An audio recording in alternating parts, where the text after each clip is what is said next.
Welcome back guys sa aming YouTube channel, Kusina ni Josa.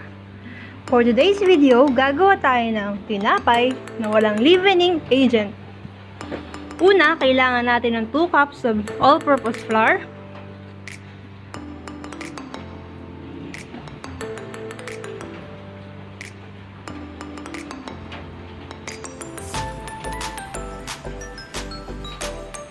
at 150 ml of water.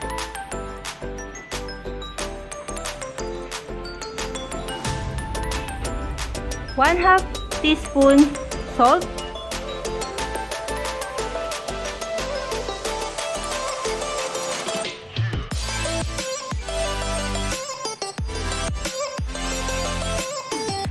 at 2 teaspoon olive oil.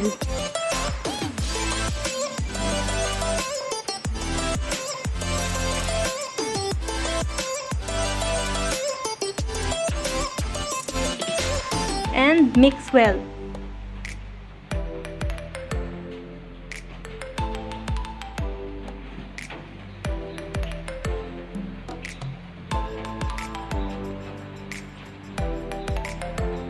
Pag naka-form na tayo ng dough, pwede na natin siyang hulmahin sa gusto nating shape.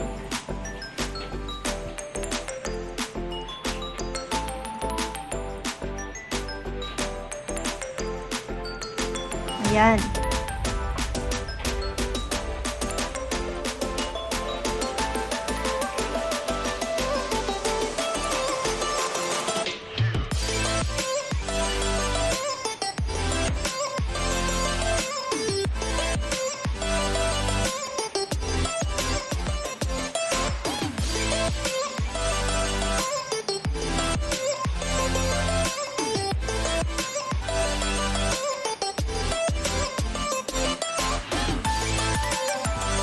At lulutuin natin siya at broiler.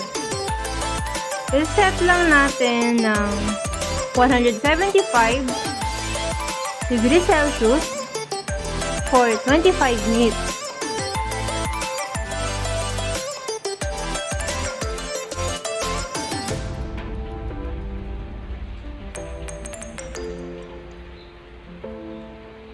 Yan, luto na ang ating tinapay.